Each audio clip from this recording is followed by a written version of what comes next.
Okay, good morning, good afternoon, good evening, wherever you are.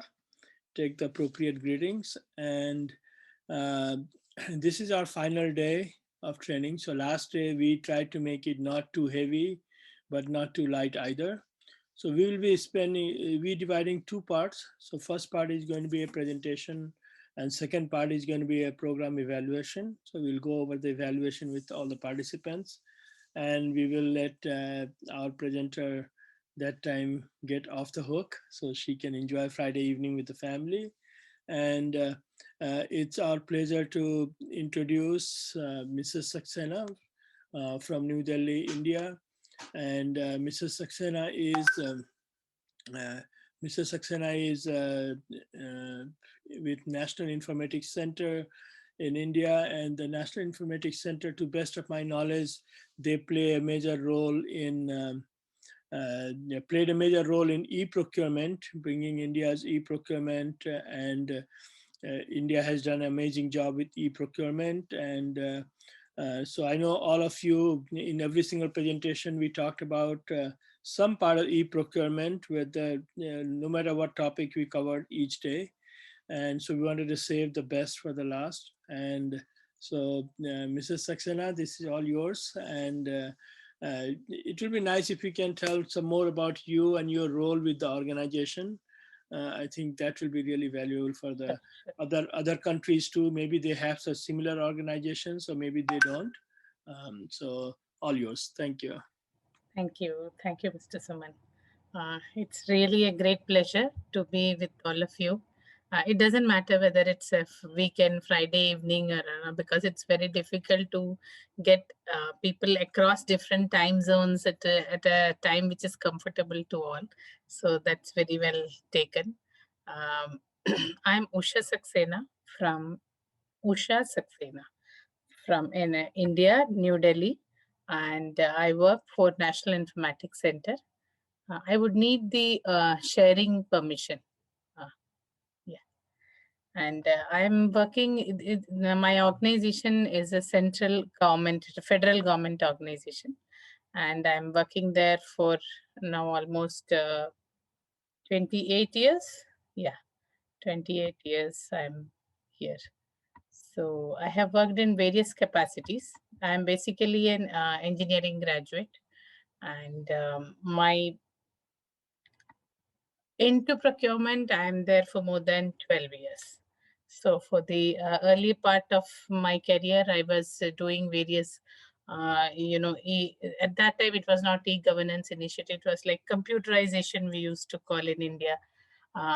The manual systems were all being converted into electronic platforms, then into servers and land-based system, then WAN-based system.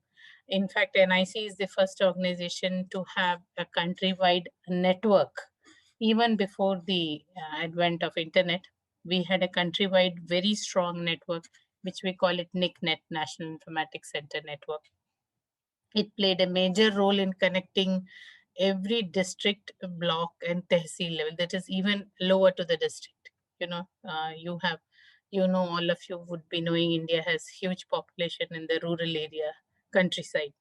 So connectivity with them, elections, results, all these things used to be transmitted and received through this NICNet network.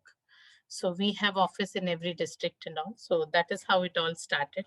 And then with the advent of internet and all, we had other e-governance initiative.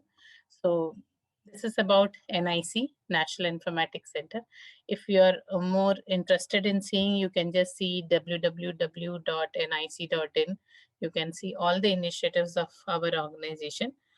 We are basically the pillars of all digital, support to the government, whether it is very recently this old age pensions and all. People used to go to the banks and give a life certificate when their pension. India has a system of pensions in the old age after 58, 68. When you retire from your service, there's a pension which comes to you. So there, every year you need to certify that you are alive, you know. So people, you need to walk across to the bank or the medical officer and get a certificate. Those things we have done through biometrics. So now from home itself, and these things have become very handy during the COVID times. India was well prepared to, use these platforms available, whether it may be online payment, any service delivery, any services. We have such framework through which any service can be mapped. It's not specific whether it's a school education, higher education, middle education, now this vaccination drive. All these things, the platform is ready, and you need to just enable the service. Who is going to provide the service? Who are the recipients? So, and then it can be tracked. We have a unique identification of every citizen. We call it Aadhaar. And that Aadhaar number is a unique number, which is the seed of, individual identity. With that, the people are tracked and all. Anyway, I'm a bit, this is about my organization and the activities. Now I'll come towards the procurement part, what all we have done and how these things have, taken shape over these years. India, as I told, is a very large country. We have 28 provinces and 8, we call it union territories, which is much smaller than the province. And we have the central government, which is the federal government. So union government, then we have the state government, then the local bodies, and then local government, which has municipalities in the urban and panchayats in the rural. And we have around every level of these governing bodies can take their own independent decisions. So when you take independent decisions, and everybody has a spending power also. So the moment you say you have a spending power, so you have procurement comes into it, by and large, whatever services, goods or works which is carried out, whether any citizen centric service or any other healthcare or anything. So every level procurement happens. And that is what we have automated over the years. So it's a little background about the evolution. Earlier, all of you know, everyone had physical tenders, manual bids, and newspaper advertisement.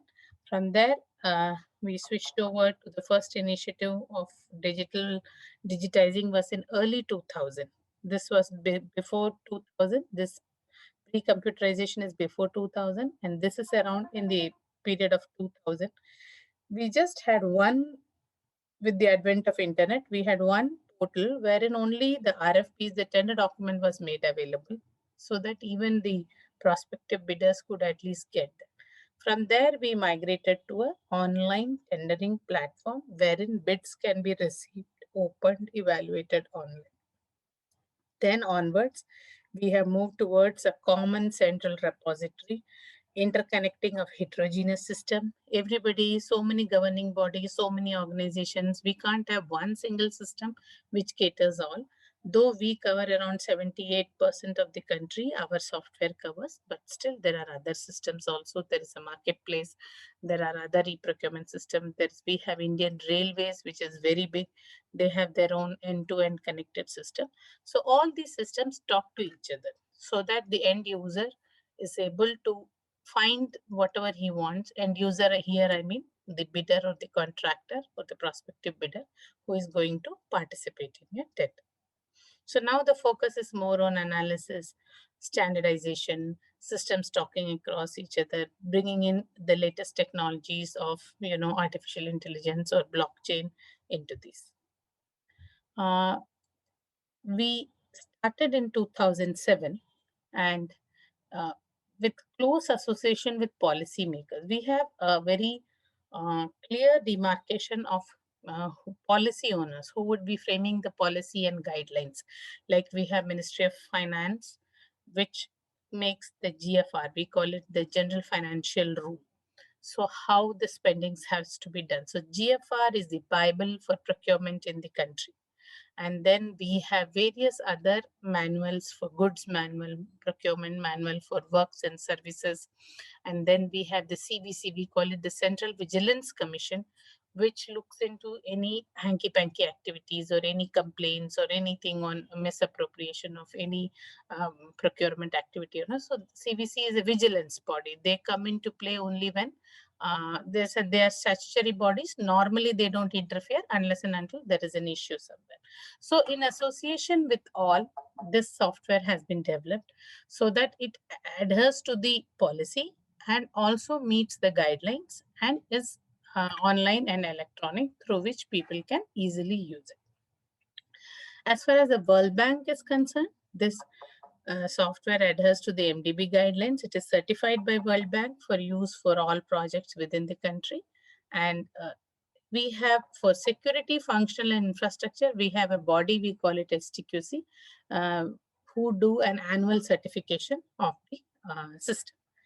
If I talk about the figures, we have processed around 6.9 million tenders worth these many $1 billion, and we have a huge bidder base across the country and also the procuring entities. So this is the progress over the last 5 years, we can say. So how the tenders, number of tenders. So on an average, at present, we do around 0.1 million tender every month. That is 1 lakh tender every month we do. So this is the progress, and with time, as and when it gets stabilized, so we have more and more features coming into the system and more automation coming in. Early in the beginning, there were only few aspects which were automated. As we proceed in the further slides, I'll be talking about the details. So this is the pan-India coverage. We have around, these are the states which are all using the NIC e-procurement system JEPNI. These are the provinces which have their own system. So the government of India does not enforce a single system on everyone.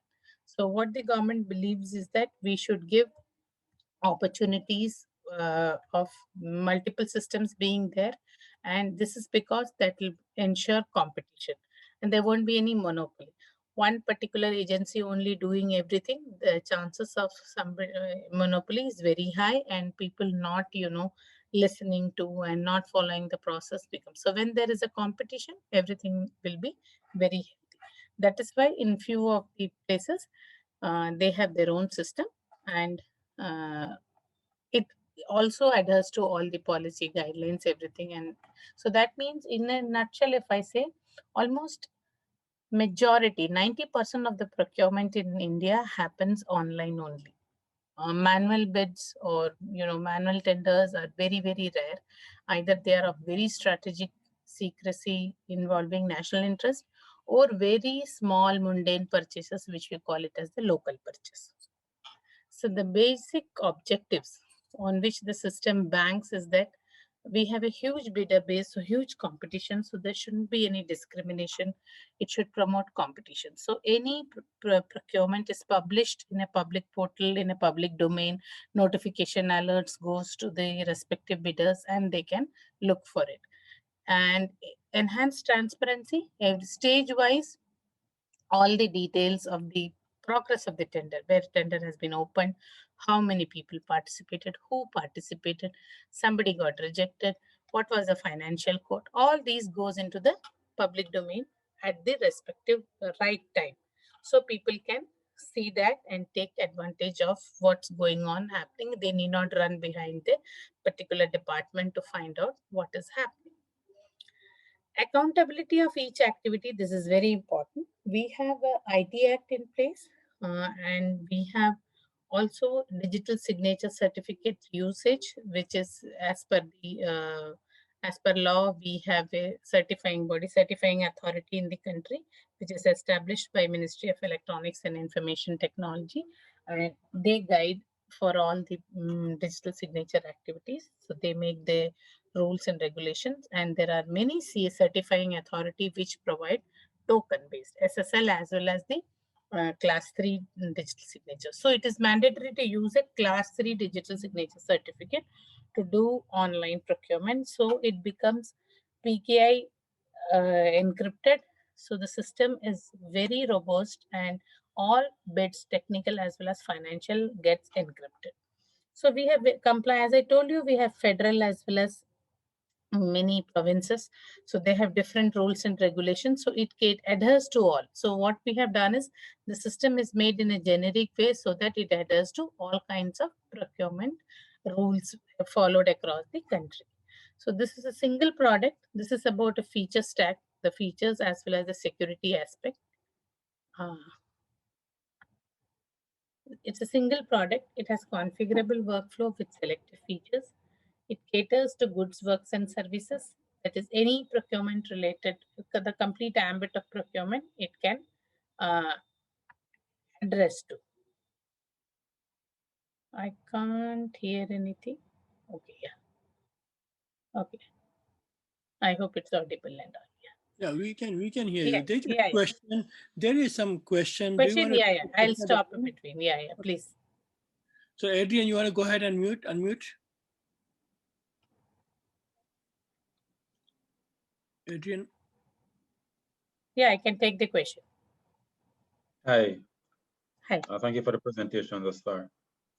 What are some of the things that the government, whether it be at the federal level or the municipal level, what are some of the things that they did to get the suppliers to register to the system?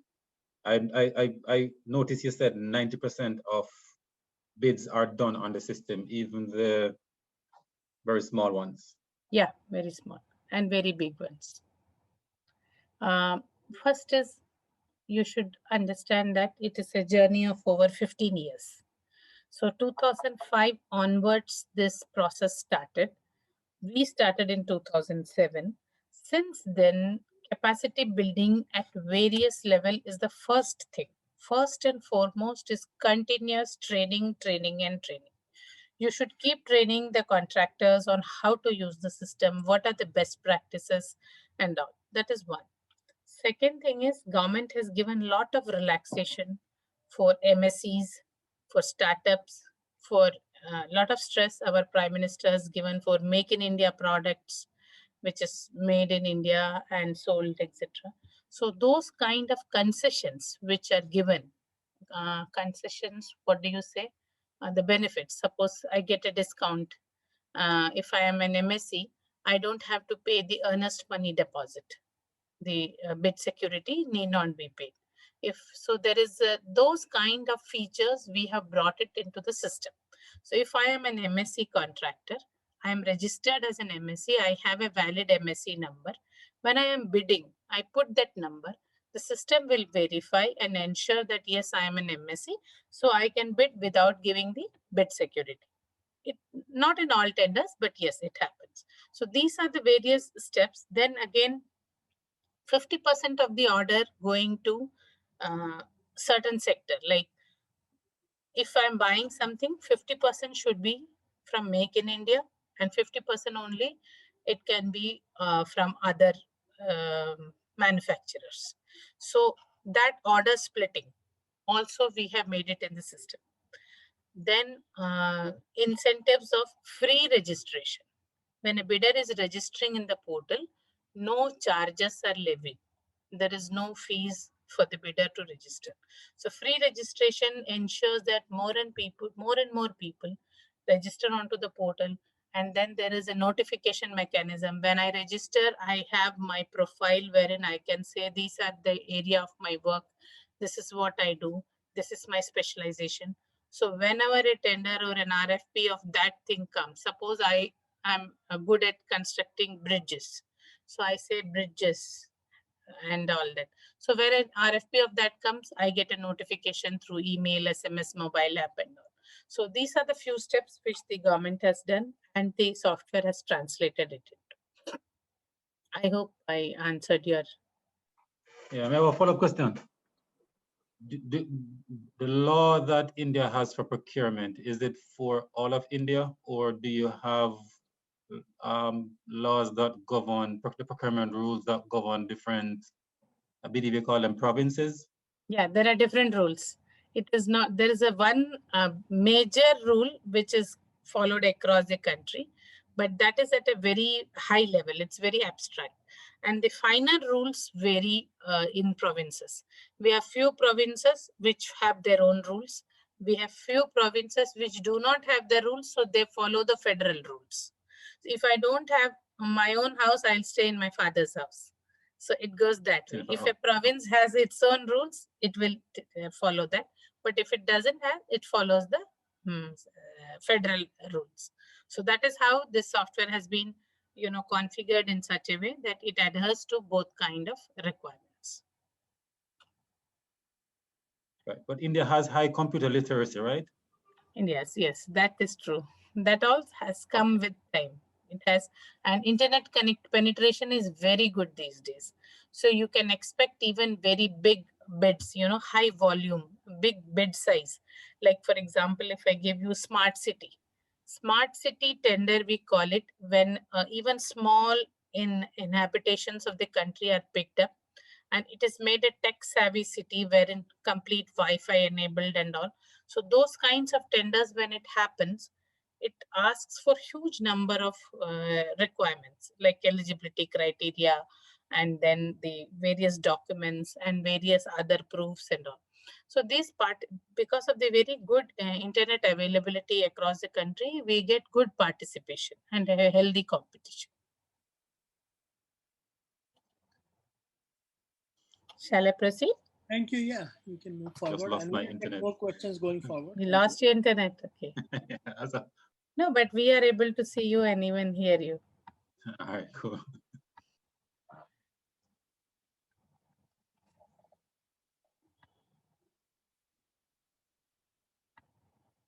Yeah. These were the features I was talking about. It facilitates goods, works, and services, primarily the three kind of tenders which is done by all. Then request for proposal, quotation, EOI, global tenders, multi-currency tenders with any foreign currency, single tender, QCBS, even rate contracts, all these can be done by the system. Okay, then we have online payment, automatic refund. That is, if you, during technical evaluation, if a bidder get rejected, then his security amount goes back to him within 2 days, 3 days, automatically to the same account. So that gives more money. Ease of doing business gets increased. It gives more money in the hand of the bidder to participate in other tenders. He anyway is out of this, so at least he has money back in his kitty so that he can participate in other tenders. Vendor portfolio, when a department is doing the technical evaluation, the complete profile of the vendor comes to him. That is, in how many tenders he has participated, which department, where he got selected, where he got rejected, what is his bid capacity, what is his bid capacity left. Suppose I have a bid capacity of 100 crore and I have already have works of 80 crore in my hand, which has been awarded by other organization. So at present, my bid capacity is only 20 crore. So before awarding the work, the department can know that this is the bid capacity of the bidder, available bid capacity. So that is all calculated in a more or less real-time way, not very, very perfect, I would say, but it still gives a very good idea to the department. Then we have, as I told you, the various kinds of alerts and all, which is enabled to the bidder. And one important thing is grievance escalation. If the vendor has any grievance, there is a mechanism to escalate. The grievance will go into two places. One, to the place where it has to, that is from where the grievance has originated, the problem against a particular tender or a tender inviting authority or an organization, but also to the highest person, that is the CEO or the secretary of that organization. It will go there also.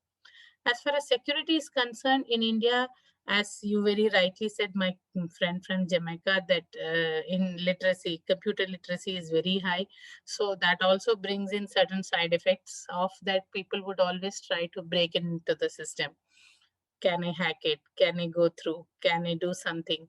So it has to be really robust. So PK encryption is something which comes very handy. All bid documents, technical as well as financial, is encrypted at the client end using the digital signature certificates. And it is hosted in a ISO certified. These are the various certifications which we necessarily follow for any procurement system hosting. So if a system is to be hosted, it has to be in a data center which has these certification. Then log shipping, regular backup, DR, and real-time switchover. All these are essential. And then periodic audits. Then integration with various other systems. These are the bases. So if I would like to also share the challenges, now the picture presented is very good, but it was not that good when we started and all. We had a lot of challenges. First, as my colleague asked, no uniform policy. We never had a uniform policy. It was different. Everywhere you go, we do it this way, we do it this way. If single bidder, we open and evaluate. No, if single bidder, we don't do that. We want minimum 3 bids, we want minimum 4 bids. So there are various kinds of nuances into the rule policies. So what we have done as an IT system, we have tried to bring in and configure. So when you map an organization, suppose it is a defense organization, then there are set of around 70-80 parameters comes in, which you can say that I need this, I don't need this, I need this, I don't need this. Accordingly, your software will work for you. So that is how we have mitigated that. Fear of adoption was very much there. People used to think if I go and adopt any online system, everything would be exposed. Whatever I am doing will go into the public domain. So with time, people have realized it is good to use an online system so that nobody can stop me from doing this and force me to do something else. Infrastructure, technology and tools, earlier it was not available. We still have places where electricity is not there throughout the day. So there are still such locations, though it is much, much better now. Those were the challenges. Then capacity building. We have so many languages, so many dialect people speaking in different languages. So making them understand and use the system was a big challenge. Countrywide trainings we used to arrange. Those trainings were never virtual. It was all face to face. We used to travel across, our teams used to travel across the country. Then definitely leadership and governance. People to own up an IT system was very rare. It had to be actually owned up by the policy makers, but normally it ended up being owned by the technology. You can see that I am also a background as a technology person. So the ownership is again, who is going to own and lead it. Process re-engineering, lot of age-old practices had to be done away with so that we come up with a new kind of thing. As I told you, we cater varied requirement. These are the one, like somebody wants a multi-currency tender, somebody wants minimum number of bidders in a limited tender. These are the various, some auto extension facilities. That is, somebody says, I need in a tender minimum of 3 bids. So unless and until 3 bid comes, the tender should get automatically extended. So such features are there. Then mapping of holidays. Every province has different set of holidays. Down South India, the festivals and things are different than from the East. So you can have your holiday calendars mapped in such a way that on those days there is no tender closing or tender opening and all, which causes hindrances to the bidders. Then we have bid document visibility. This is a big no-no in World Bank tenders, but in India it works very well. That is, when the tender is open, participating bidders can see each other's technical documents if it is a normal run-of-the-mill tender. So that gives a scrutiny from the bidder's perspective also into the technical aspect, so that the department does not, give undue benefit to any particular bidder or any particular contractor. There is also a facility to complete technical evaluation automatic. We have lot of PSCs, that is the public sector enterprises, which are using the system. We have around 120 public sector organizations, which are very much automated. They have their SAP systems, and also the tender gets prepared there. It comes into this system. Tender is published here, then processed, bids are opened, evaluated, and then finally it goes there, and then the award is placed, and so on and so forth. What do I mean by auto tendering process? The technical evaluation is also parameterized. I say these are the parameters, these are my requirement, bidder fills up, and once the technical bid is open, a comparative chart gets generated that these are the parameters which is available. Then there is a facility of reverse auction. As I told you, preferential bidder, which MSEs and all. That is the lot of encouragement which the government is giving to MSEs, entrepreneurs, startups, women entrepreneurs, etc. These are the integration. As I told you, in a big country, we have multiple systems. So unless and until systems talk to each other, I'll give an example of vendor capacity, bid capacity of a vendor. I am a contractor, I work for multiple organizations, and these organizations may have different systems and they are all working in silos, then how do you know my capacity?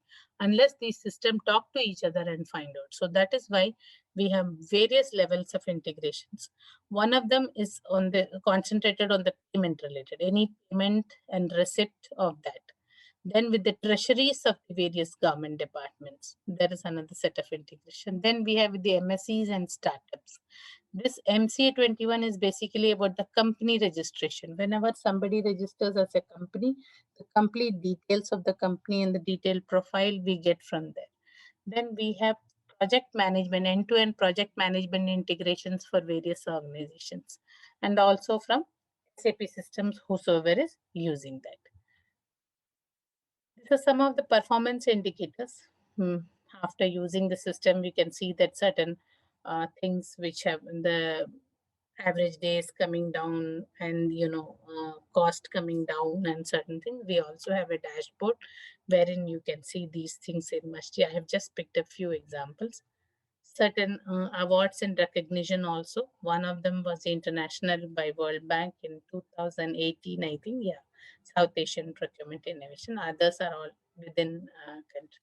Recently, we conducted auctions of gift items presented to our Prime Minister.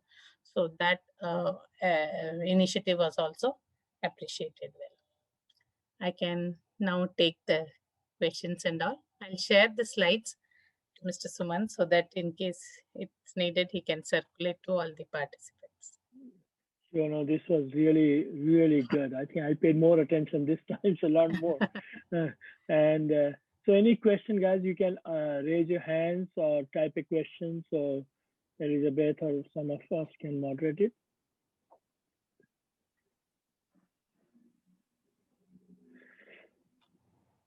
Because we covered yesterday about the government's role on policy, and this was really very organic to have this presentation today. Yeah, go ahead. Someone said yes. Yeah. Was that you, Adrian, again? Yes.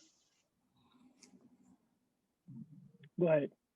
What is your experience with doing works contracts on your EGP system? Yeah. Your large works contract, construction. Large work contracts are done, if there is no change in that, like if the contract goes in smoothly, it's very good because all processes are streamlined. The works manual is very strong. The post-contract management of works also, policies and things are in place, system is in place. But if there is any change in the plan laid out once the work has started, then challenges do come in. Like if there is a layout change, or suppose if there is a land over which a bridge has to go and the land is not still acquired by the government, it's into some legal tussle or something like that. So those cases issues come in, but otherwise by and large huge work contracts are executed by national highway authorities, by military engineering services, border road organizations, which are very smoothly carried out.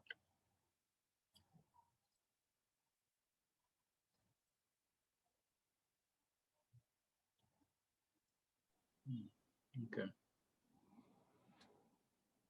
Any other questions? My experience is that the goods and services contract providers are much easier to deal with when you're using the system and the consultants. When it comes on to the works contractors, the level of literacy is a little low or much lower, and the use of the system is almost like they are pushing back on us for use of the system. So we find that even though we try to use our system as much as we can for the works contractors, they just aren't registered. Okay. I was reading up, and I think I was reading up on Mexico, or may have been South Korea. May have been South Korea, and they were saying something like about 10 years before they started works procurements on their system. It was South Korea, yeah. Okay, we were somehow maybe at that time it was very fortunate enough no paper bids are allowed. No paper bids are allowed unless the contractor is registered online and participates in the online. So he just cannot take up any work, any major work, not at all. As I told, only very petty, small purchases are done offline, and very high contracts, which has strategic secrecy involved. Like if it's something is being purchased for the country's safety and all that, so that does not go through online tenders. But otherwise, every big contractor has to get registered. He has to have his PAN number, SIN number, TIN number, that is his company registration, his PAN, that is his income tax details, everything registered onto the portal. Now we have a GSTN number, which is if I am operating in multiple provinces, my GSTNs are different. Taxes to every state is different. One state charges only 7%, another state charges 6%, some states charges 12%. So that combination of taxes, of a portion of the tax goes to the province, portion goes to the federal. So those things are all taken care by GST system, and we have integration to that. So when we ping that system for this GST and ID, we get the full details of that particular person working across in various provinces and what are the details. So that way, I don't say it is 100% very smooth, the bid capacity and all, because there are still some systems to which we have to integrate. But more or less 80 to 90%, I can find out these details online itself. Earlier, it used to be so difficult, blacklisting, holidaying. You can never find out if somebody has done, not completed a task which was given to him. A contract was left incomplete, or he ran away in between, or anything. But now we have a central place from where you can check in whether the contractor has had any complaints against him. I won't say complaint, but it is normally blacklisting or debarment or holiday. So there is a repository. Yeah. Now, next step, we are moving towards making it unique. That is with a unique number, identifying and then putting them. The long way to go. The more you do work, the more prospects open up. Okay, you can do this also. You can automate this also. So there's a comment from Sharon in Uganda. Sharon, you want to say something, or I will ask a question on the same when you unmute yourself. So, Mr. Saxena, is there any countries that you know where they benchmark India's e-procurement practice? I think World Bank should be knowing it better, but yes, we have never been actually able to market it outside, because there is always so much work to be done within the country. But yes, in many forums, we have been invited to, present the good work and also the problems faced. Mainly see, one important aspect is, as the first gentleman asked, was about how do you address looking into the level of literacy which the contractor has. A small road making, we call it, we have a project called PMGSY, which is actually the Prime Minister's scheme of constructing road in rural India, rural villages scheme, Pradhan Mantri Gram Sadak. As you know Hindi, you would be understand. So that has such a low capacity contractors working in it. So training them, and as well as a very high posh, with big office with all IT systems in place. So those things were the challenges which we faced in. But I guess some countries would be definitely looking into our good work, but I'm not very sure if anybody has benchmarked or anything of that sort. Maybe your colleagues from World Bank would be able to answer that better than me. Thank you. Yeah, Sharon, do you have any comments on it? Because I see you and your colleagues from Uganda chatting about it. Yeah. So anyone has any other question, please raise your hands before we let Mr. Okay, I think I want to share something, Suman. First of all, I would like to thank Usha ji for being available and taking time on Friday evening, and also I wanted to appreciate the huge task that NIC has done in connecting the big country like India in procurement systems and being able to do 90% online security, and it's a very impressive, you know. So I just wanted to understand this big task, and you all doing a good job to make this happen. You know, I'm sure many countries will learn from India's experience, and we will try to share the India's experience to other countries as applicable. You know. But one question I wanted to ask, which I didn't hear in your presentation, is how the beat protest debriefing, how those are addressed, and also um, the other question I have is how do you ensure, you know, the procurement is all about spending uh, government money or taxpayers money for the fairness, accountability, efficiency? How do you make sure there is no conflict, corruption, you know, unethical behaviors? You know, it is much easier in the e platform than the paper thing, but still, what are the loopholes for those, you know, unethical conflict kind of behavior? If you could, you know, Yeah, share your experience, that will be good for, you know, other participants as well. Thank you. sure. Thank you for all the kind words. First, I would like to take the question from Sharan, which is there. Is India 100% paperless? Uh, we can't say that India is 100% paperless on procurement. So, because you can't take the whole country together, you have to take organizations. So, every organization has its nature, its habit, its persona.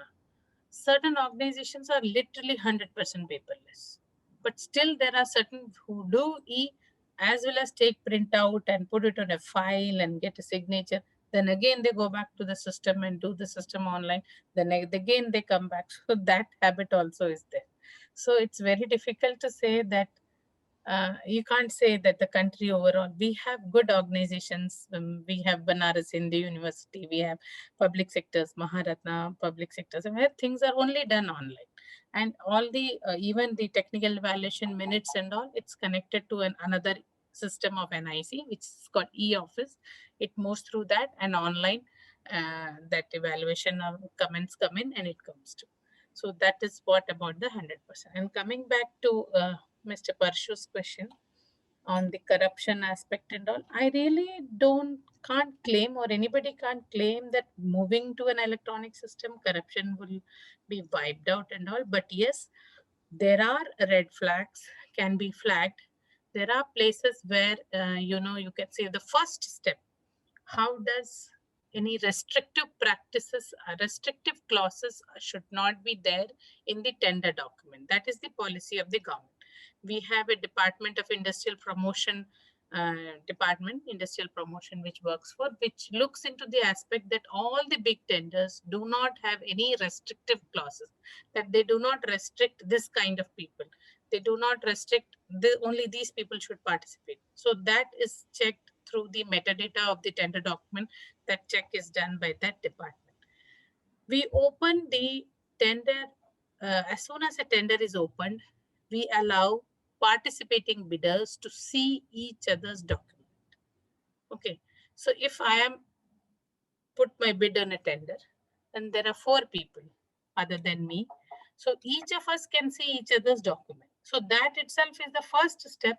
If everybody would like to win the tender, so if there is something which is not as per the eligibility criteria, something which is not getting technically qualified, and if you are not rejecting him, the other person will definitely get an idea of that you are doing some personal this thing. That has actually, it was a big problem in the beginning. Everybody used to complain about every tender. Everybody will complain about every tender because you have left the floor open. But Ministry of Finance said, let them complain for a few days. Let us just bear this. But with time, it will be streamlined, and it actually happened.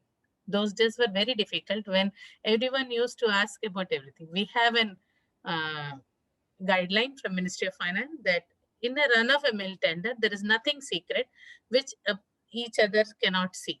But if you are asking for something IPR, suppose you are asking for setting up of a plant, setting up of a new industrial unit, definitely my company would have put certain new technology into it. Then my IPR goes into it. There you need not allow participating bidders to see each other's document. So this is one thing. Then we have so many alerts on the system, like same IP participation. If multiple people are participating from the same IP, a report comes to your tender inviting authority. It is not a cartel, but at least he can think of that this is the IP from which you have received so many bids. Then there are cases like, there are various other checks and balances to do, is that everything comes to the public domain. That is, the moment I open the tender in the public domain, who all have participated. If I remove somebody deliberately, then it will get known that the fellow did participate, but he was removed. So the moving things into the public domain itself is a first step which stops. Then another big thing is the strong grievance mechanism. There is a mechanism to take feedback and grievances, and these grievances are acted upon. And there is other certain tenders have IME, that is you can have an IME in a tender. What do you call that? Is they are neutral bodies. In big tenders, more than 100 crore, you need to have an independent external monitor, IEM. Which needs to be configured by the tender inviting authority. So if the bidder has any complaint, or anybody has any complaint or any grievance related to the tender, they can approach the external monitor, and who would be looking into that grievance. So to have an impartial view, that is not from the department, but a neutral person. They are normally retired government officials or judges or people from the procurement field who have retired and all those. So these are the few things through which, to a large extent, this is taught, but still there are mechanisms by which people do cartel formation. You don't even get to know how they have cartel. All bids coming off almost the same rate range. So those things also people try to do, but not always. Not always. Thank you, Mrs. Saxena. I know Thank you, we are all time pressed, so if you have sir. any questions, you can send it to Elizabeth, and we will forward it to Mrs. Saxena, and we'll try to get back to you with your answers. So before I let you go, Simon, I see you are joined in, and I think Ovidu also, I saw him somewhere. They are our course advisor for this. So before I let her go, Simon and Ovidu, do you have any comments on it? I'm sure you guys have studied India's e-procurement, and if you have any comments, Simon, before we let Mr. Saxena go. Yeah. Thank you very much, Suman. I just caught the tail end of the presentation, but even the little bit that I was able to see was fascinating. I've heard over the years about the tremendous progress that has been made in India with e-procurement. I first became familiar with it to some extent back in 2005. And I don't know exactly which countries may have emulated the approaches in India. I was in Mauritius in 2006, and I know that they were looking closely at least one of the states in India before they eventually decided what to do. I would lastly say in respect of the presentation, I think the last point on how the e-procurement systems might combat corruption was very well said, in particular because of the transparency that they afford. And I'm very, let's say, encouraged to hear about this sort of wide open transparency that the system provides. It's sort of, I think the principle is that essentially that everybody sees everything. So thank you for thank you, sir. Thank you for all of that. Thank you, sir. Thank you, everyone. Thank you. Have a Ovidio, great do you have anything? We have one, and then we can let her go. I'm just holding you for 1 second. No, We no, have that's Ovidio it. from Romania, so I know Yes. he's very engaged in India too. Yeah. Hi, Miss Saxena. It was a wonderful presentation, Thank you, sir. and I am totally on your page because we have in Europe as well e-procurement, and in Romania from at least 5 years now we have, or more or less 5 years, we have also 100% procurement procedures on e-procurement, besides direct procurement, which are on low cost. Excellent, congratulations. Thank you. Thank you. Thank you, Mrs. Saxena. And we will keep bothering you time to Yeah, time when we have that these doesn't programs, matter. because I think our participants and we all can learn a lot from how such a big country has come along in last 15, 17 years. And with that, I'll let you go spend time with the family for the rest of the Friday. And while we continue Thank other you, sir. part of I'll the share these program today. decks so Thank that you can circulate if needed. Thank Yes, you. I will. Thank Thank you. you so much. Thank you. Thank you. Thank you very much. So, Thank you. Thank you. Namaste. Namaste. Thank you. thank you.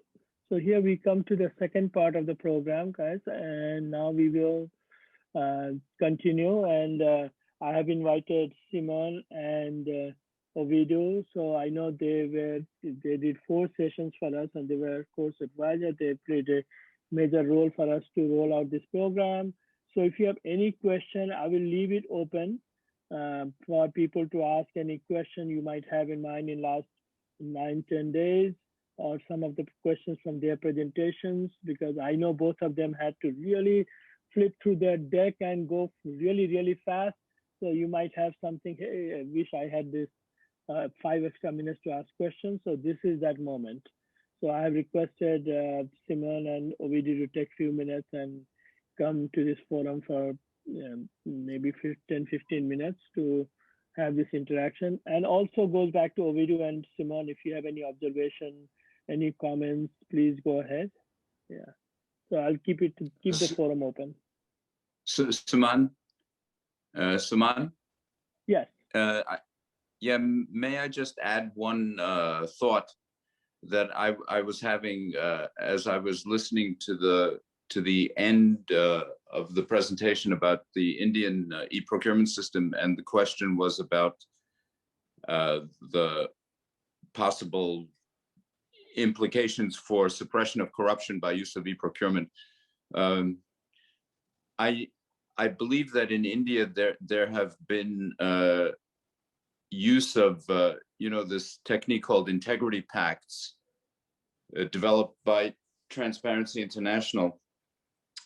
And one of the questions that I'm now thinking about vis-a-vis the integrity pact practice in India, and also their extensive use of e-procurement, is how the operation of integrity pacts interfaces with the e-procurement system, because one of the main ways in which e-procurement can be harnessed to suppress corruption is by enabling a greater participation of civil society, for example, through integrity pacts, but also because the civil society has more access to information through if there's an e-procurement system that follows this everybody sees everything principle of dissemination of information.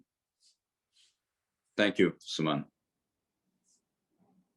Yeah, thank you for your observation. So anyone has any question or anything, or any comments on the program that, or the presentation Ovidio and Simon has, this is the opportunity. And Ovidio, if you want to add something to it, please go ahead. I know you had contributed some on last groups on the final day, talk about some of the e-procurement practices in Europe. Well, on e-procurement, we have in Europe tenders daily, which is a platform where everybody who want to put their offers, their bids, are allowed to enroll. And I think that this e-procurement, it's an opportunity for SMEs to participate, not only for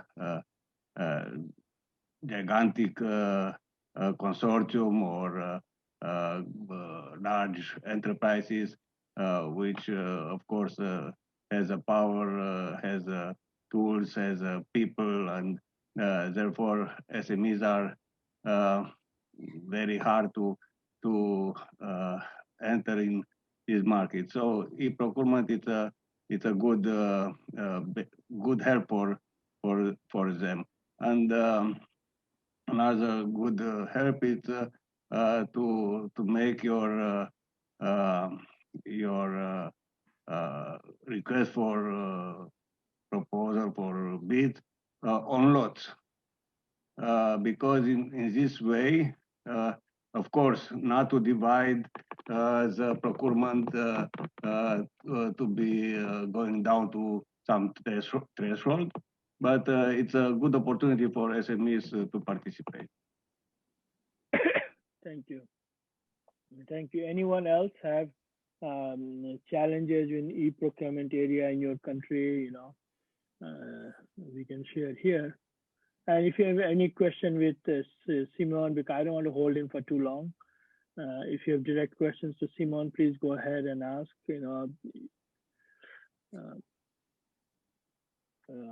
I don't want to pick up people's name here, but if you have any questions, I see quite a few of you. If not, then I will not hold Simon for too long because I know he has other things to do. And so, Simon, thank you for taking your time to come here today. In a very short notice, I just texted you last night, and so I'll be in touch with you, Simon. Thank you so much, and we will continue with the program evaluation. Unless you have some comments to make or anything before you depart.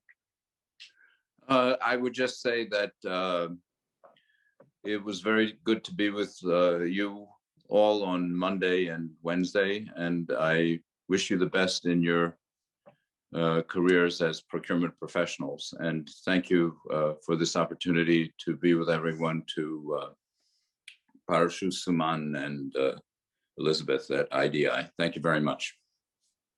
Thank you, Suman. Okay. Yeah. I know we can have Ovidio stay for a little bit with us, and so any questions, guys? If now it's just the family, right? Just the procurement second cohort family, so you can turn your camera on. We can see who is where for final day because we're gonna miss you from tomorrow morning, and. So this is Elizabeth. You want to proceed, or so we want to just do a program evaluation. So it's an open forum. We would like to hear a few things. One, about the topics that we offered in last 10 days. So was there any topics that you would not like to see? Is there any other topics that you would like to see to be added in the future?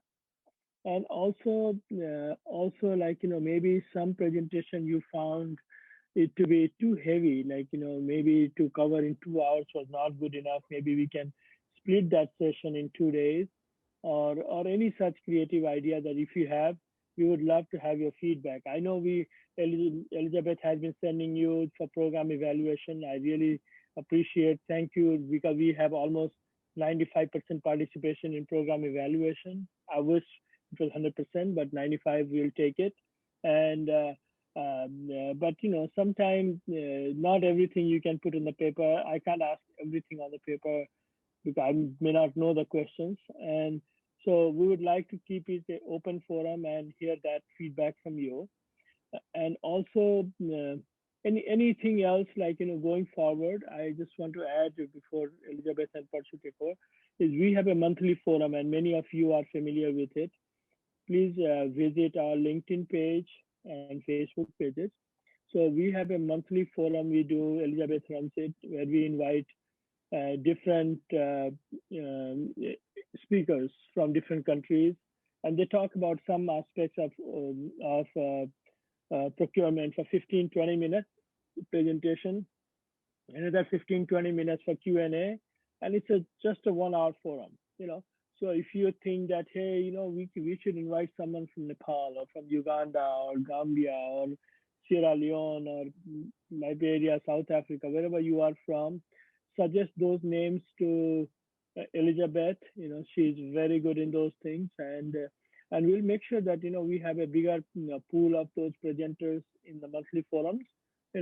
And that's how we build it, and share those information with your colleagues so that forum also grows. We had, in bad days, in the beginning we had only 7 or 8 people in the very first monthly forum.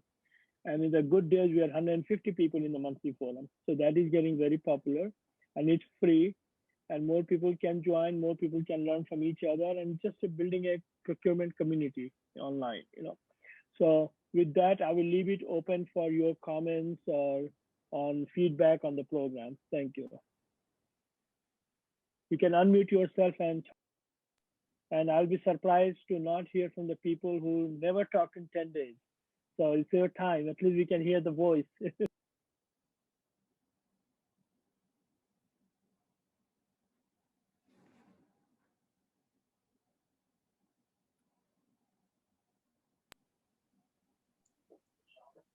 Sharon, Charlie, I can see the faces. Johnny, Base. Why is the chat disabled? Why is the chat disabled? It's not disabled. Who disabled the chat? It's not. No, it's not disabled. Hold on. It is How disabled. could it be disabled? Really? Yes, chat is disabled.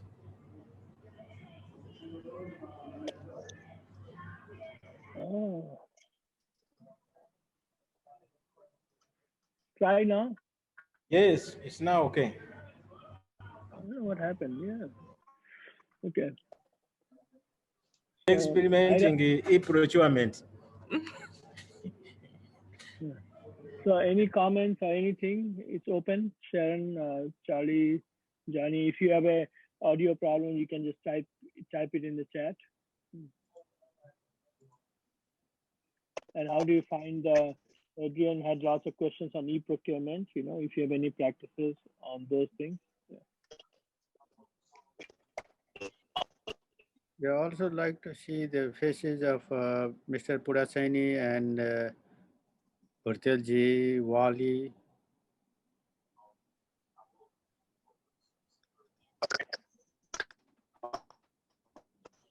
Okay. Okay. Hello. Hello. We can hear you. We can hear you, Charlie. Go ahead. Yes. I was just checking to see whether Bridget is online. Incidentally, she is not. I can see Sharon is there. But our experience in regard to e-procurement is actually at a stage of infancy. I think we are almost finalizing the piloting stage of e-procurement. We started with the so-called big spenders like, for instance, the road sector ministries. I think Sharon, maybe if you may come in. We started with around 10 ministries. We piloted the e-procurement with 10 ministries for a period of, I think, 6 months. I have personally not looked at the report on implementation challenges and the progress so far. But if it was not because of this COVID, we were actually supposed to roll out e-procurement in all the central government ministries. Incidentally, there were some delays, and then COVID came in, so it was postponed. We were supposed even to undertake some training in e-government procurement, which hasn't been done.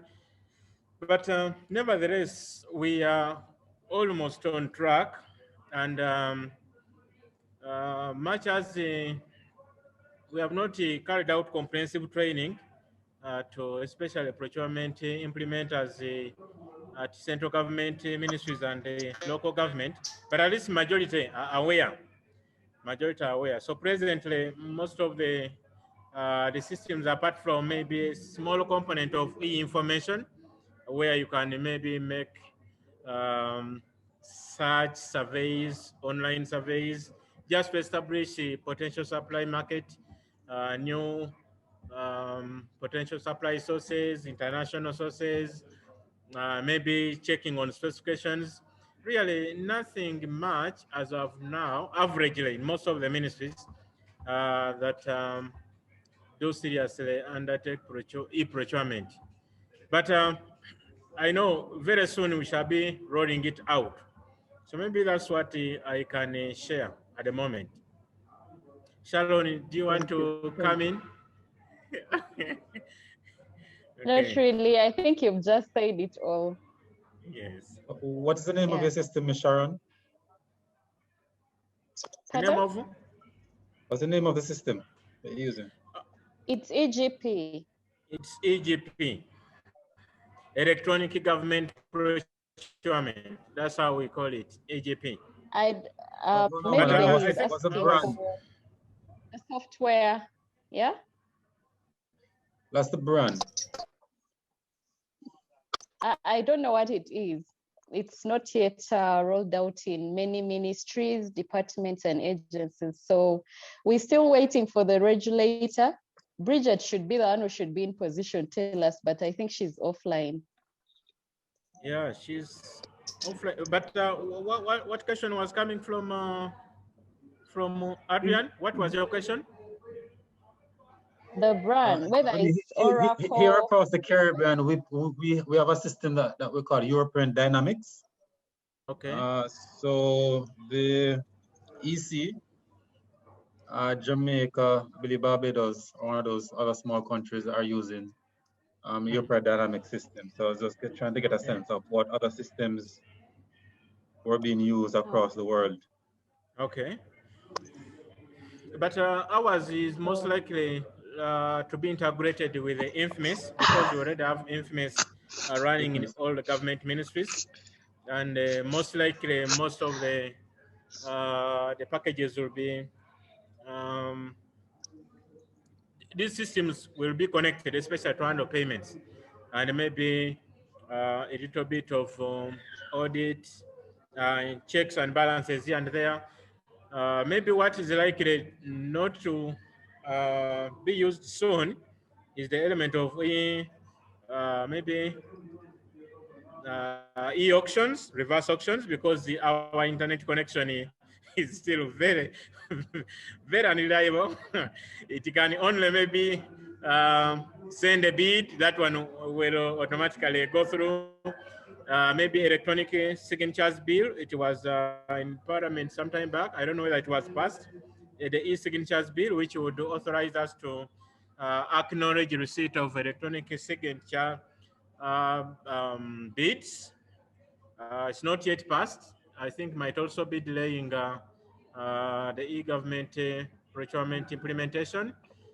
So we are likely to roll it out, but not all the stages.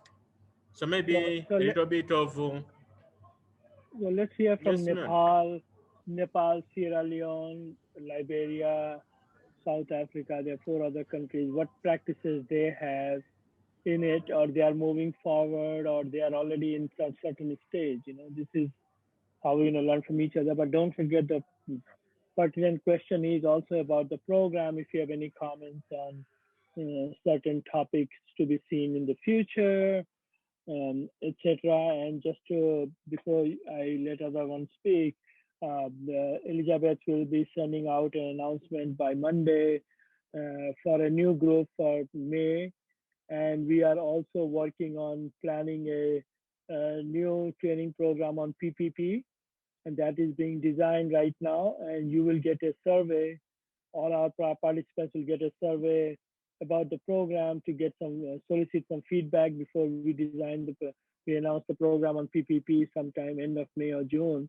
And so Elizabeth will follow with you guys. So, but I'll leave the forum open again back to hear from Nepal, Sierra Leone, Liberia, and South Africa friends. If you have any comments on this topic.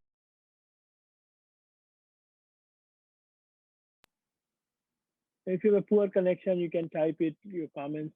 We fully understand that.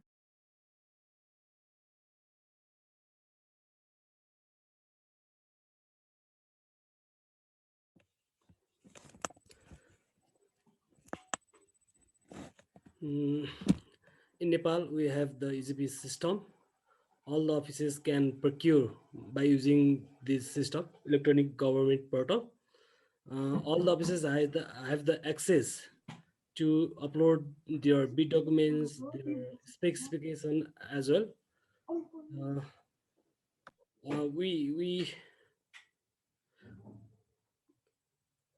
All the offices can procure by using this system, which is monitored or developed by the public PPM, Public Procurement Monitoring Office.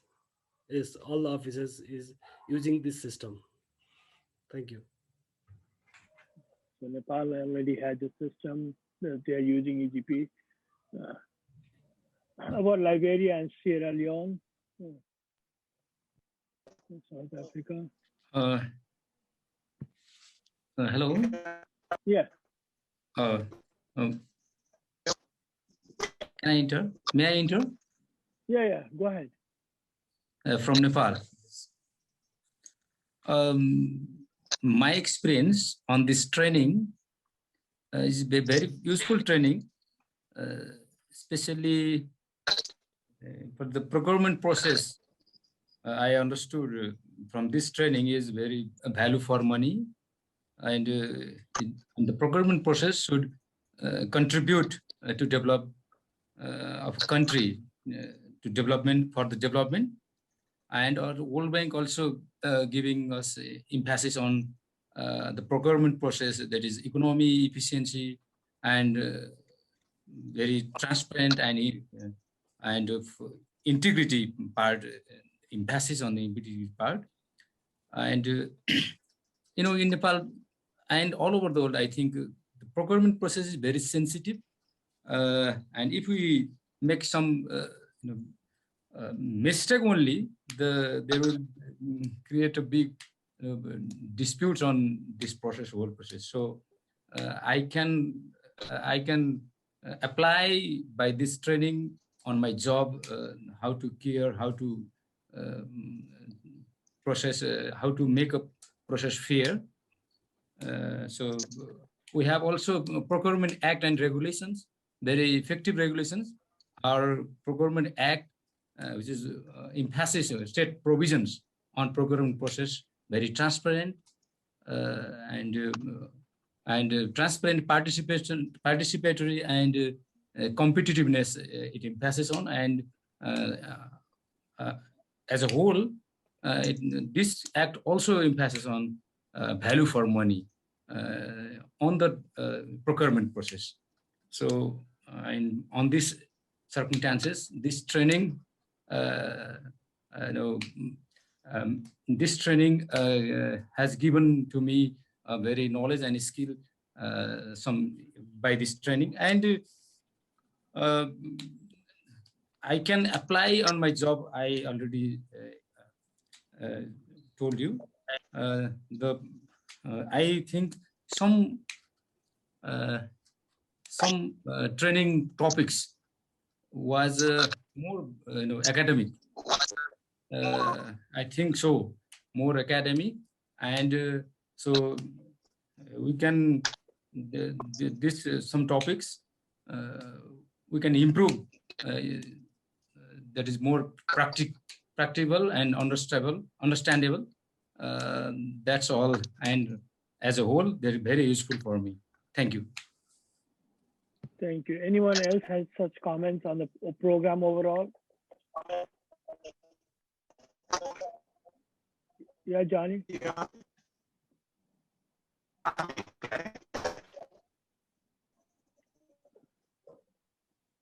Okay, thank you very much. The program has been very rewarding. Information sharing, especially of program, is valuable. So in my country, we have a lot of challenges, but I am particularly passion for what we do, seek knowledge, and that is why I was able to get in contact with you guys and the idea and the experience is great. And for here we use the image and the hiding. So I think we're asking Johnny, you are not very audible. Johnny, you are not very audible. You just keep cutting off. It's a value for money, I understood, but you can type your comments. Everybody will read, and I will repeat it here for the sake of conversation here. Okay. And anyone else? Ms. Sharon or anyone? Yeah, thank you so much, IDI, for giving me the opportunity and the rest of the participants for this program who participated in this program. It was very good, especially for me. I work in government, but we are handling a project that is funded by World Bank, and it's my first time to handle a World Bank project. So I needed this to be able to to carry on the processes smoothly with the World Bank regulations. Yeah, so thank you so much.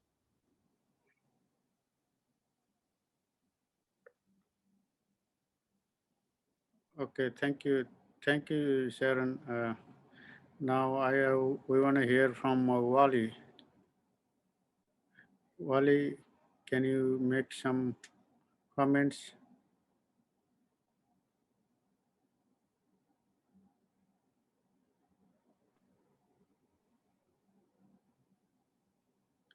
You are on the mute, Wally.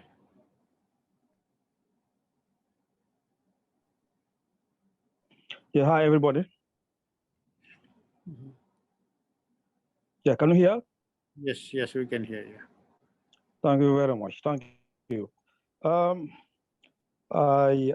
want to thank everybody, the organizers, and my fellow participants on this useful program. I have gathered a lot, to tell you the fact, definitely. Yeah, but unfortunately, for us here, we're not operating a project like that of the World Bank and so on. And we don't have a software in the bank here. We operate like the manual way. We use fill forms and so on, scan forms and all whatnot.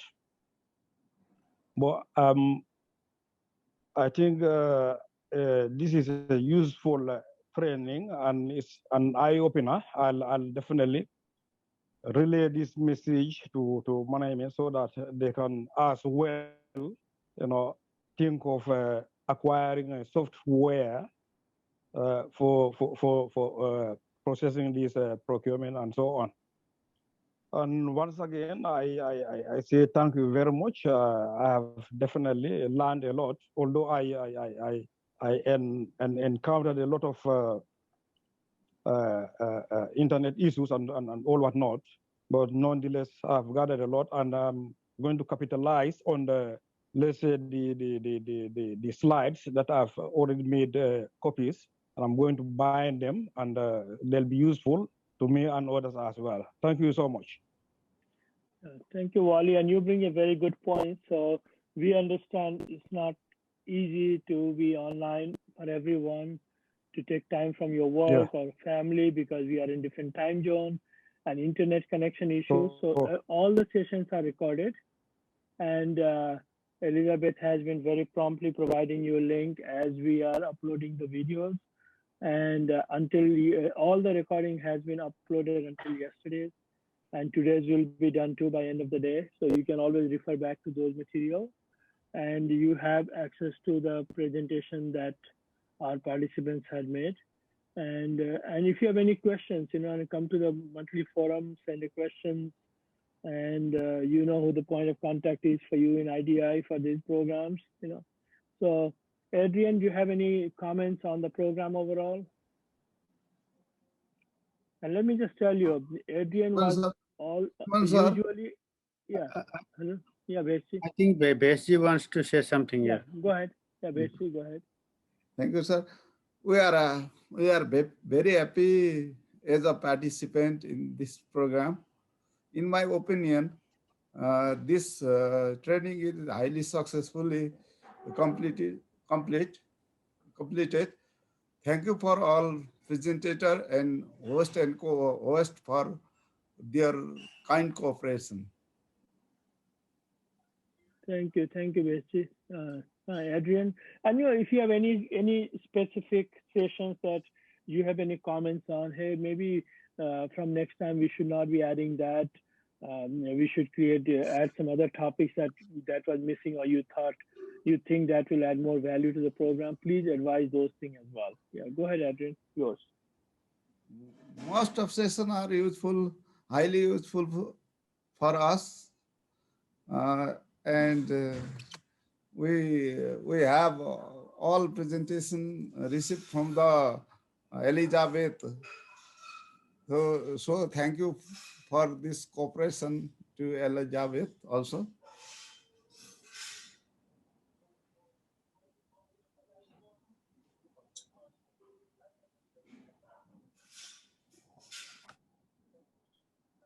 Thank you. Yeah, Adrian, you have any comments?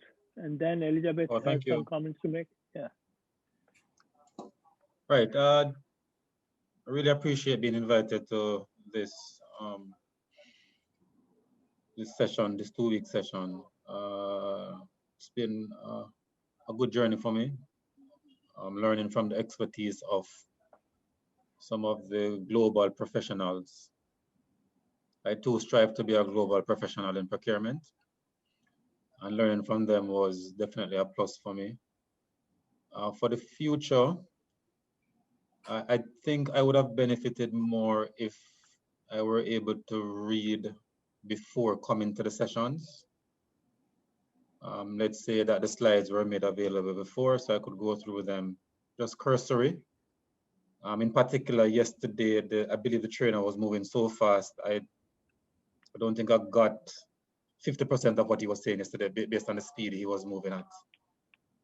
But I definitely will be going back through his slides whenever I get them. But it's been very engaging. I want to thank all of the participants globally. I mean, I'm a small island boy, but nevertheless, I'm still a part of the community.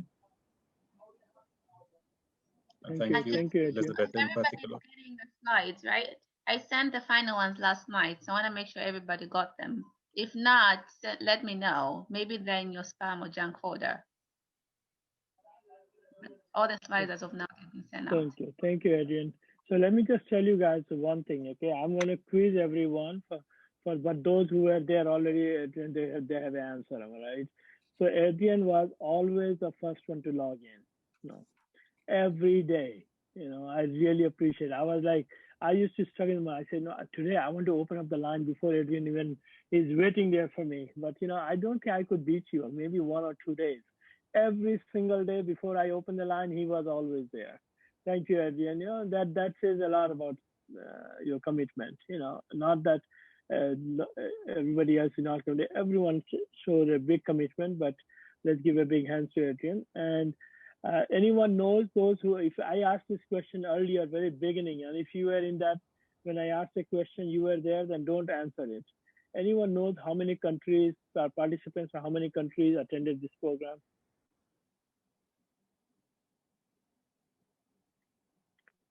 Come on, don't, no cheating. I know Elizabeth sent you a list. No cheating.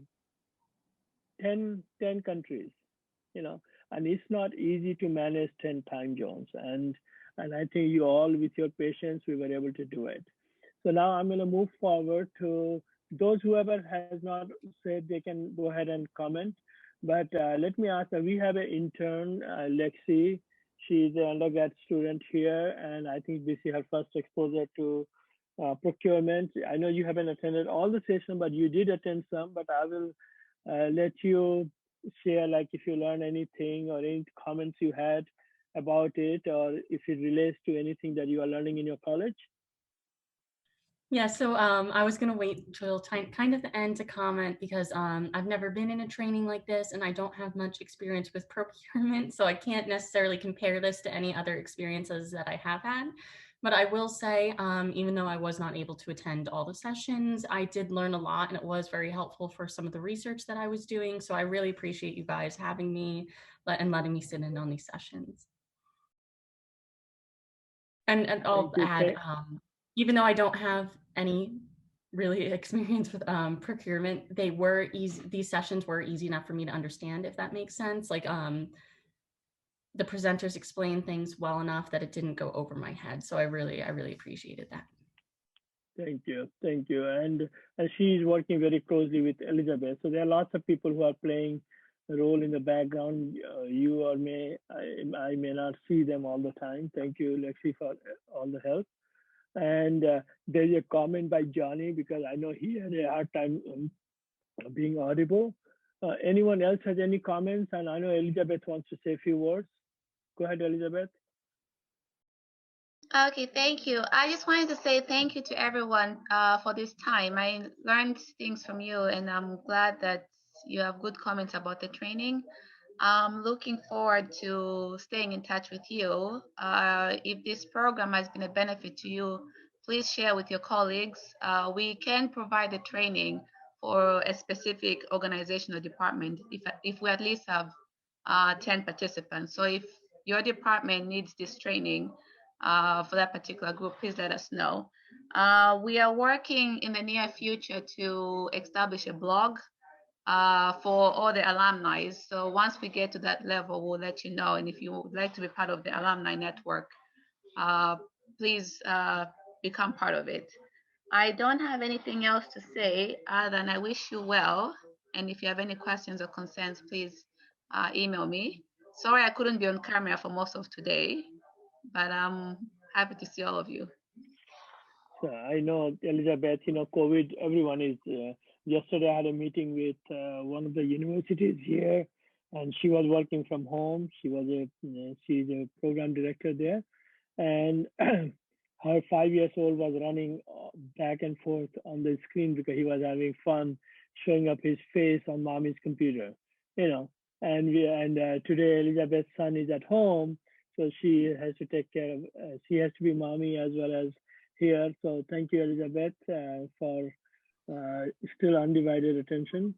And I know that program. I said we're going to send out a 2 evaluation. One is a session evaluation for Usha Saxena's EGP, and also we want to send you maybe later tonight or tomorrow overall program evaluation. So I know sometimes we don't feel comfortable saying in the forum, but if you have some topics in suggestion that we should include, we should do it. Like yesterday's topic, I agree with Adrian's comment, and I had this conversation with some other participant yesterday also. He had 122 slides. When he shared 122 slides, he was going to present in 2 hours. Even I was shocked how he's going to do it. I can do 122 slides in whole day, and he did it because he has been doing this for a long time. But it was so fast that whether I should look at the slide or I took a note or I should ask a question. So that was a challenge. And I was given advice by one of the participants that maybe we should, because that topic is very important. So maybe we should divide that into 2 and ask him to do 2 presentations in 2 different forums, 2 different days or 2 different sessions. So we will take that into consideration going forward. So if you have any such suggestions, please go ahead and suggest us. So before we move forward and close, I know Ovidu, let me just give you a background for Ovidu from Romania. So one of the training program, he signed up to be a participant. And we developed a relationship. Now he is a course advisor for this one. He put lots of input in developing this program, and he was presenter for 2 sessions, and he has been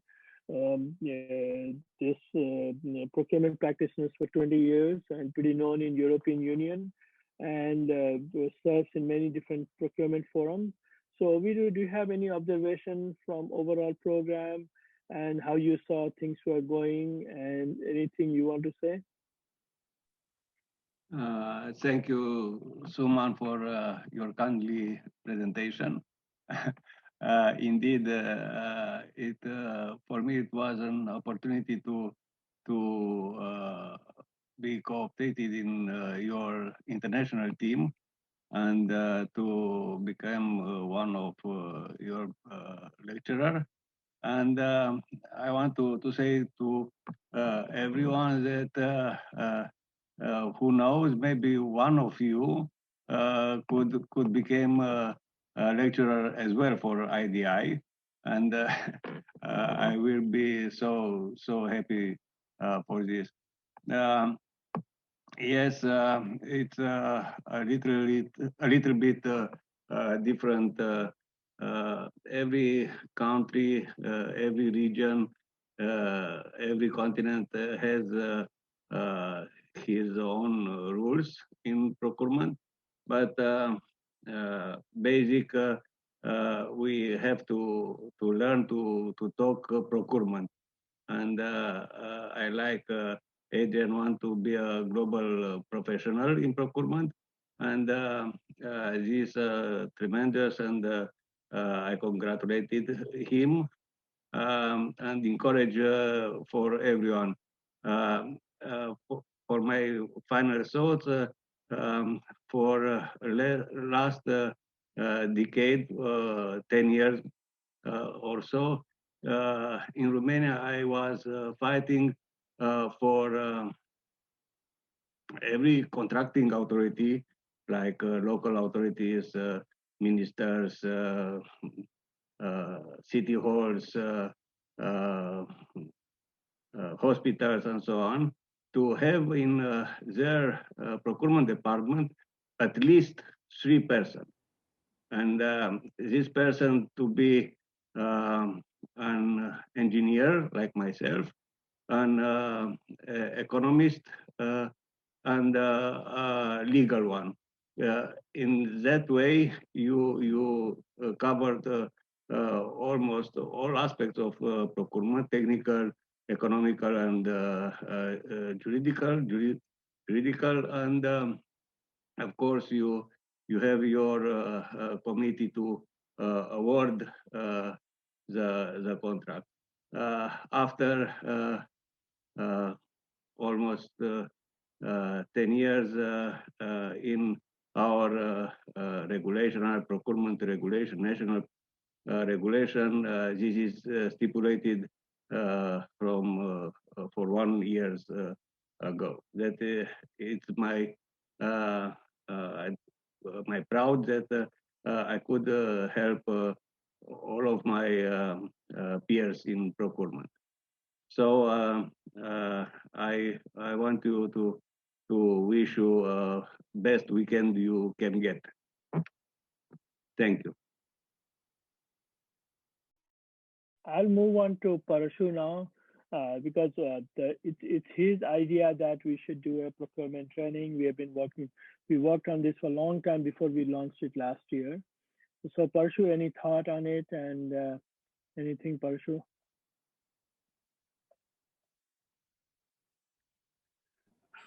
Well, as always, I always say every good thing has to come to an end, So we spent last 2 weeks, 2 hours every day together, and got to know each other.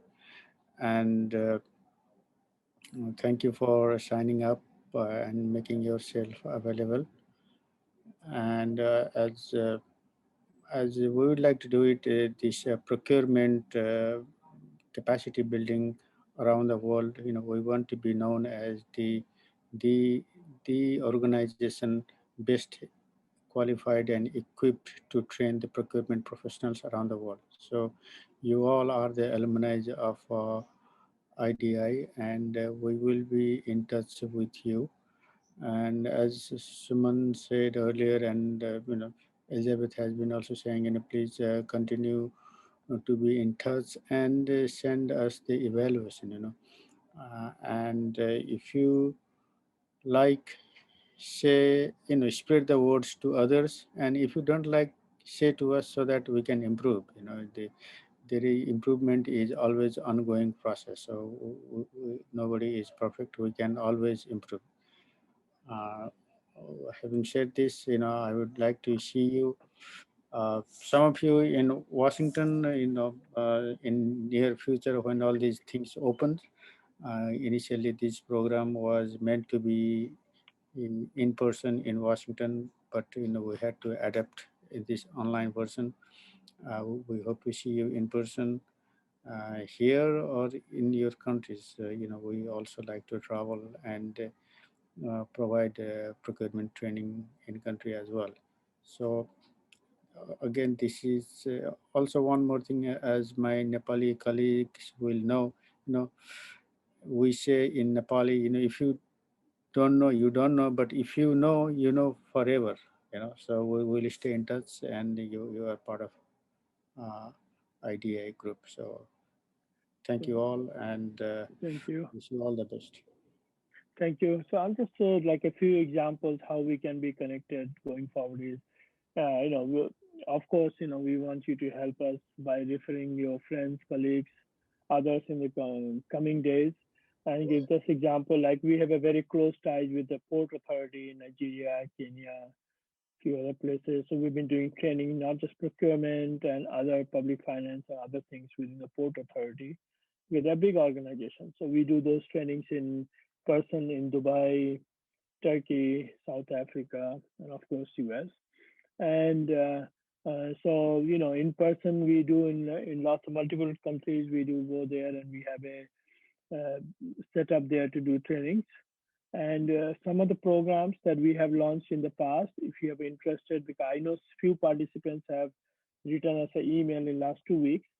So yes, we do provide a certification programs on by a university here in US, like one of the universities that Lexi is studying, Virginia Tech University, George Mason University, Arizona State University. So we have a strong program we have developed on supply chain management. It's a 7 weeks program but we require a fairly large number of participants to be enrolled in that program. So we have done for an organization. So let's say an organization in Sierra Leone or Uganda, maybe they team up. So we need 30 people to do those university certification program, which are done online. And over 7 weeks, you get a university and IDI joint certification. And they are pretty fairly intense program done over 7 weeks, twice a week. So we spread over the 7 weeks. And because to get a certified, you have to complete X number of hours of the training. Otherwise, we cannot give the university certification. So we have those programs. So if your department is interested to have those programs for a larger group, you can have that conversation with Elizabeth, and we will be happy to bring it. Actually, we will be announcing 1 or 2 certification programs very soon. I have shared in the chat our LinkedIn group and our Facebook, so those announcements can be followed there as well. And with that note, unless someone has any question, I thought we'll go 15 minutes over. I can give you 15 minutes back in your calendar, in your watch, and so you can relax 15 minutes more with your family and your home or wherever you are. So any question, any thoughts before we start? I see some comments coming up back here. Oh, it's from Ovidu. Okay. Thank you, Ovidu. So any other comments anyone has before we close the session? And certificates will be mailed to you by Elizabeth. Just give her a day or two. By Monday, you will get the certificates.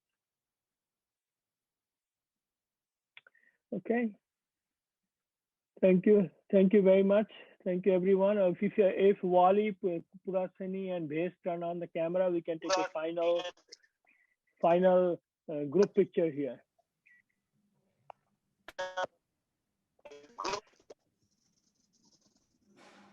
Yeah. Wally, your camera is off. Yeah, so see, this is the first time we're taking a picture in 10 days where everyone's camera is on, but Ovidio, and Ovidio is not going to turn his camera on. Okay. All right. Thank you so much. Thank you, guys. Have a good evening. Thank you. All right, bye, everyone.